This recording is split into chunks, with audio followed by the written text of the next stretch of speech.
ఆంధ్రజ్యోతిని మీరు ఆహ్, ద సంభాషణ, సందర్భం అనే పేరుతో కూడా ఇంతకుముందుకు వచ్చినట్టుంది అది. గడిచిన 10 సంవత్సరాలలో కేసీఆర్ మీద వ్యాఖ్య చేయడానికి, రాయడానికి, విమర్శ చేయడానికి చాలామంది వెనక ముందు ఆడిన మాట వాస్తవం. అనంతరం మీరు రేవంత్ రెడ్డి ప్రభుత్వంలోకి వచ్చినా కూడా అదే ధోరణి కొనసాగించారు. మీకు వ్యక్తిగతంగా ఎదురైన అనుభవం ఏమిటి ఈ విషయంలో? వ్యక్తిగతంగా అనుభవం అంటూ ప్రత్యేకంగా ఏం లేదండి.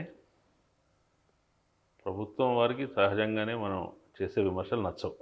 అది ఏ ప్రభుత్వం అయినా సరే. వాళ్ళు ప్రశంసించినప్పుడు ఆనందిస్తారు, మనకు తెలియజేస్తారు వాళ్ళ రెస్పాన్స్. విమర్శించినప్పుడు వాళ్ళ కోపం మనకు పరోక్షంగా తెలుస్తుంది, రకరకాల పద్ధతుల ద్వారా తెలుస్తుంది. అట్లాగే కేసీఆర్ ప్రభుత్వం వాళ్ళు నా మీద కినుక కానీ కోపం కానీ ఉన్న విషయం ఆయా సందర్భాల్లో నాకు తెలిసింది, కానీ అదే పెద్ద విషయం కాదు. అదే సమయంలో ఏదైనా మంచి మాట రాసినప్పుడు కూడా ఏదో ఒక ఆ పార్టీలోని ఆ ప్రభుత్వంలోని ఏదో ఒక సోర్స్ నుంచి ఒక ఒక థ్యాంక్స్ నోటో లేదంటే ఒక ప్రశంసో ఏదో ఒకటి వచ్చేది.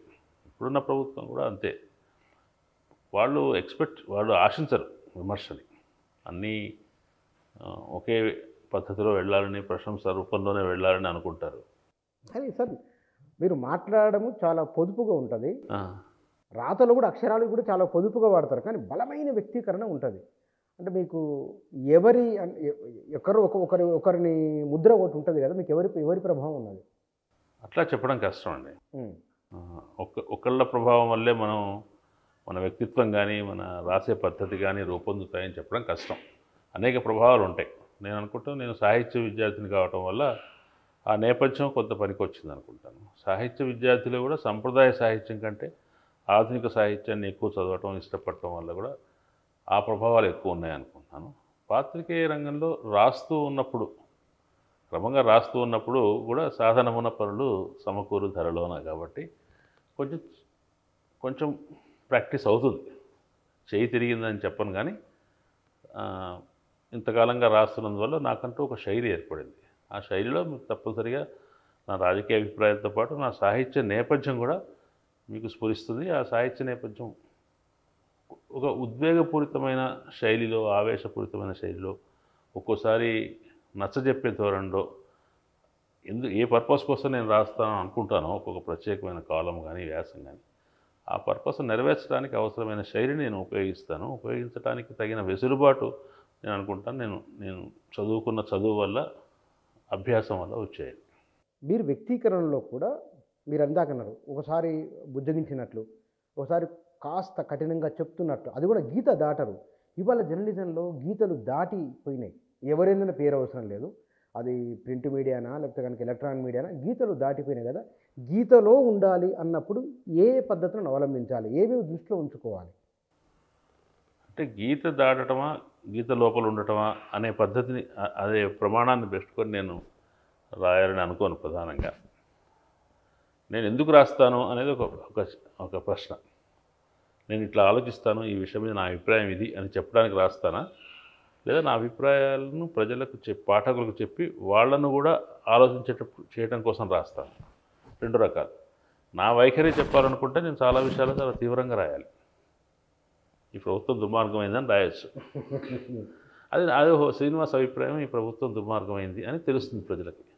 అట్లా కాకుండా ఈ ప్రభుత్వం చేస్తున్న పనుల్లో కొన్ని బాలేవు, అవి వ్యతిరేకించవలసిన పనులు అని నేను పాఠకుడు, ఆ ప్రభుత్వం పట్ల తటస్థంగా ఉండేవాడు, ఒక్కోసారి అభిమానంగా ఉండే పాఠకుడు కూడా ఆలోచించాలంటే ఇటువైపు నేను వాళ్ళను కన్విన్స్ చేసే పద్ధతిలో రాయాలి. కాబట్టి కానీ కొన్ని సందర్భాలు ఉంటాయి, తప్పనిసరిగా మన కోపమే చెప్పాలి. ప్రజలు కూడా మనసులో కూడా కోపం ఉంటుంది, వాళ్ళు ఒక ఎక్స్ప్రెషన్ కోసం చూస్తుంటారు.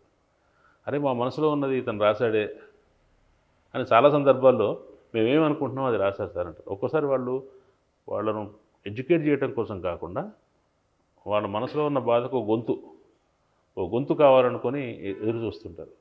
అటువంటప్పుడు నేను రాసిన కొన్ని కాలమ్స్ ఆయా సందర్భాల్లో అట్లా ఎక్స్ప్రెషన్ లాగా ఉన్నాయి. ప్రజలకు ఎక్స్ప్రెషన్, ప్రజల మనసులో అనుకుంటున్న దానికి నేను గొంతు ఇచ్చినట్టుగా ఉంటుంది.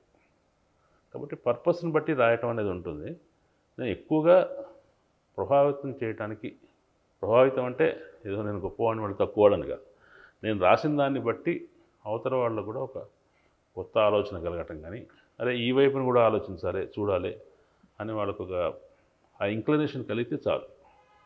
ఒక ప్రయోజనం కోసం రాసినప్పుడు తప్పనిసరిగా ఆ ప్రయోజనమే ప్రాధాన్యం వహిస్తుంది.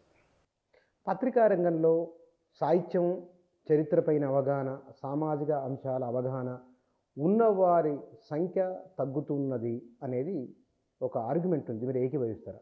ఏకీభవిస్తాను. అయితే దాన్ని మొదట్లో తెలుగులో పత్రికలు మొదలైనప్పుడు అందరూ కూడా సాహిత్య రంగం నుంచే వచ్చారు. పండితులు, సాహిత్యం చదువుకున్న వాళ్ళే జర్నలిజంలోకి వచ్చారు. ఇప్పుడు కూడా సాహిత్యం చదవటం అంత అవసరమా అంటే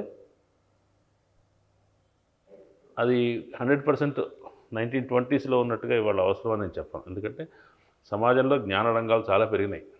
సైంటిస్టులు ఉన్నారు, సోషల్ సైంటిస్టులు ఉన్నారు, రాజకీయ విశ్లేషకులు ఉన్నారు, రకరకాల జ్ఞాన రంగాల నుంచి వస్తున్న వాళ్ళు ఉన్నారు. వాళ్ళలో ఎవరైనా కూడా ఎడిటర్లు కావచ్చు, వాళ్ళలో ఎవరైనా రచయితలు కావచ్చు. అయితే సాహిత్యం అనేది ఒక జ్ఞాన రంగం మాత్రమే కాదు, అది ఒక సృజనాత్మక రంగం, ఉద్వేగాలకు సంబంధించిన రంగం. కాబట్టి ఏ సైంటిస్ట్ అయినా, బయాలజిస్ట్ అయినా, ఆటమిక్ సైంటిస్ట్ అయినా, ఒక రాజకీయవాది అయినా ఎవరైనా కూడా వాడికి చదివే అలవాటు ఉండొచ్చు. చదివే అలవాటు, సృజనాత్మక సాహిత్యాన్ని చదివే అలవాటు ఉన్న మనుషులకి ఎక్స్ప్రెషన్లో ఒక స్పష్టత, ఆర్ద్రత ఇవన్నీ వచ్చే అవకాశం ఉంది. కాబట్టి సంపాదకుడు కానీ, జర్నలిస్ట్ కానీ సాహిత్యం తెలిసి ఉంటే, చదివే అలవాటు ఉంటే తప్పనిసరిగా అతని రాతలో తేడా ఉంటుంది, అతని వ్యక్తీకరణలో తేడా ఉంటుంది, ప్రజలతో కనెక్ట్ కావటానికి కుదురుతుంది.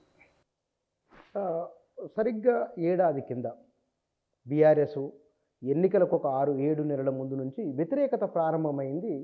బహుశా వాళ్ళు గుర్తించడం తెలియక మీ ఆర్టికల్స్ ఒక నరేషన్ బిల్డప్ చేయడానికి ఆంధ్రజ్యోతిలో మీరు రాసిన ఆర్టికల్స్ మధ్యతరగతిని, ఎగువ మధ్యతరగతిని, ఇప్పుడు గ్రామీణ ప్రాంతాల నుంచి ఎదుగుతున్న 30-25 ఏళ్ళ పిల్లలను చదువుకున్న వాళ్ళని సోషల్ మీడియా, వాట్సాప్లో మీ ఆర్టికల్స్ బాగా సర్క్యులేట్ అయినాయి. ఒక నరేషన్ బిల్డప్ చేయడంలో ప్రధానమైన పాత్ర పోషించినంటే మీరు అంగీకరిస్తారా?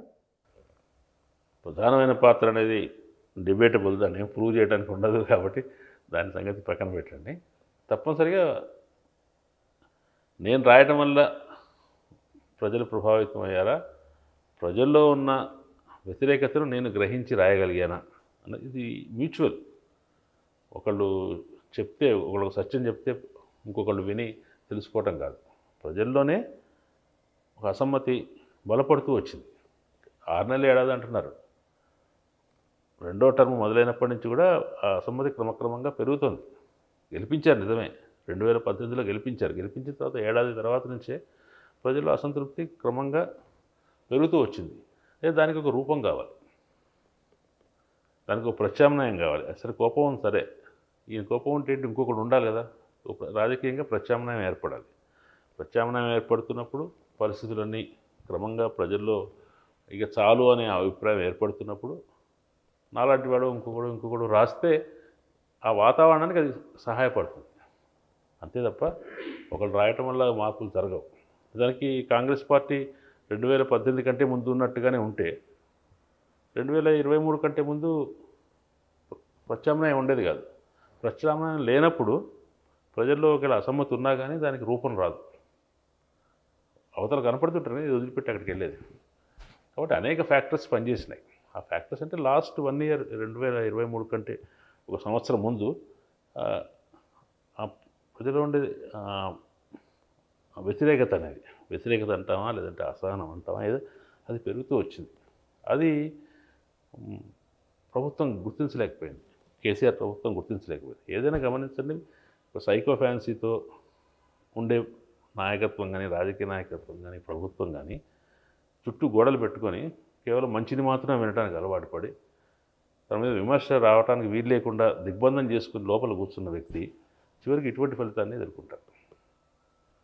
ఆయన బయట ఏం జరుగుతుందో చూడటానికి ఇష్టపడి ఉంటే నిజంగా ఆయన దానికి స్పందించి మార్చుకోగలిగినటువంటి మనస్తత్వం ఉంటే తప్పనిసరిగా ఆయన ఈ 23లో ఓటమి తప్పించుకునేవాడేమో.